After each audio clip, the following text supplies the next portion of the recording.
हाय दोस्तों, welcome to बनिया नीति, जहाँ पैसों की समझ मिलती है सिंपल और प्रैक्टिकल तरीके से लाइफ के हर स्टेज के लिए। आज का एपिसोड खास कर उन वुमेन्स के लिए है जो अपने फैमिली को तो संभालती है लेकिन खुद के फ्यूचर के बारे में कम सोचती है। आज का टॉपिक है फाइनेंशियल प्लानिंग, यानी अपने पैसों पर अपना पूरा कंट्रोल। और आज हमने बुलाया प्रतीक्षा जी को, जो कि एक एक्सपर्ट फाइनेंशियल प्लानर है और उन्होंने काफी वुमेन्स की लाइफ बदली है उन्हें फाइनेंशियली कॉन्फिडेंट बनाकर। Welcome Prateeksha ji. Thank you Nemi, मुझे यहाँ पे आके बहुत ही अच्छा लग रहा है। मेरा मानना है कि हर वुमन को सिर्फ भरोसा नहीं लेकिन अपने पैसों पर भी कंट्रोल होना चाहिए। Trust is good but knowledge और इन्वॉल्वमेंट भी होना जरूरी है। फाइनेंशियल प्लानिंग कोई बोरिंग चीज नहीं, यह एक सुपर पावर है जो हर एक वुमन को अपनी लाइफ का बॉस बनाती है। तो प्रतीक्षा जी, सबसे पहला सवाल, फाइनेंशियल प्लानिंग वुमेन के लिए इतनी इम्पोर्टेंट क्यों है?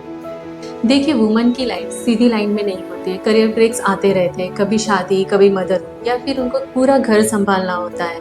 ज़्यादातर फाइनेंशियल डिसीजन उनके हाथ में नहीं होता है, या फिर वो समझते हैं कि हस्बैंड कर लेंगे। लेकिन जब तक आपके पास क्लैरिटी, कंट्रोल और कॉन्फिडेंस नहीं रहेगा, आप अपनी लाइफ की ड्राइवर सीट पर बैठ नहीं सकते। फाइनेंशियल प्लानिंग आपको पावर देती है अपने सपनों को पूरा करने की। अगर कोई वुमेन फाइनेंशियल प्लानिंग से दूर रहे तो क्या क्या रिस्क फेस कर सकती है?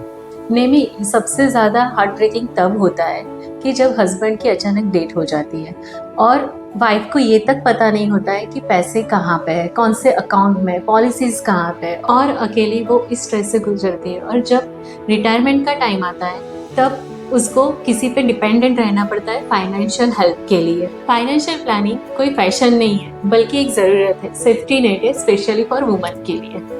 अगर कोई आज से फाइनेंशियल प्लानिंग स्टार्ट करना चाहे तो सबसे इजी वो क्या क्या कर सकती है? बिल्कुल सिंपल है। सबसे पहले उनको इमरजेंसी फंड क्रिएट करना चाहिए, हेल्थ इंश्योरेंस लेना चाहिए, इंश्योरेंस और इन्वेस्टमेंट के लिए समझना स्टार्ट करना चाहिए, और एसआईपी आज से ही स्टार्ट करनी चाहिए।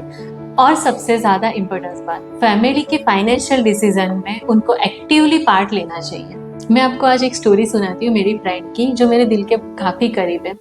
वो स्मार्ट होम मेकर है, सबका अच्छा से ख्याल रखती है, घर को अच्छे से संभाल लेती है, लेकिन जहाँ पे फाइनेंशियल प्लानिंग की बात आती है तो अपने हस्बैंड पे छोड़ देती है।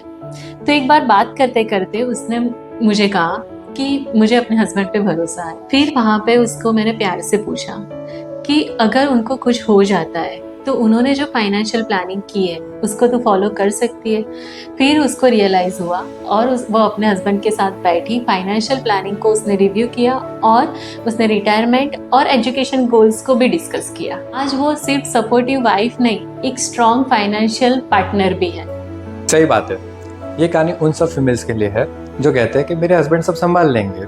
भरोसा ज़रूरी है लेकिन रिस्पॉन्सिबिलिटी शेयर करना और उनको समझना वो उससे भी ज़्यादा ज़रूरी है।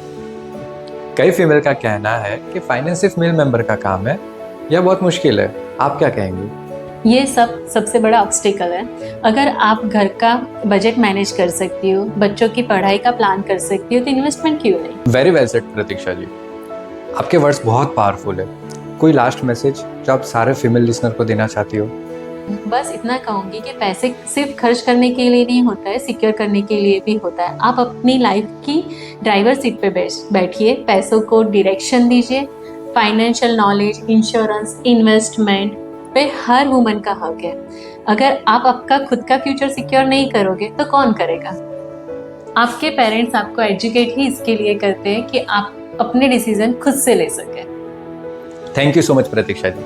तो दोस्तों, याद रखिए, स्किन केयर और सेल्फ केयर के साथ फाइनेंशियल केयर भी बहुत ज़रूरी है। मिलते हैं हम अगले एपिसोड में, तब तक सोच बदलो और निवेश शुरू करो।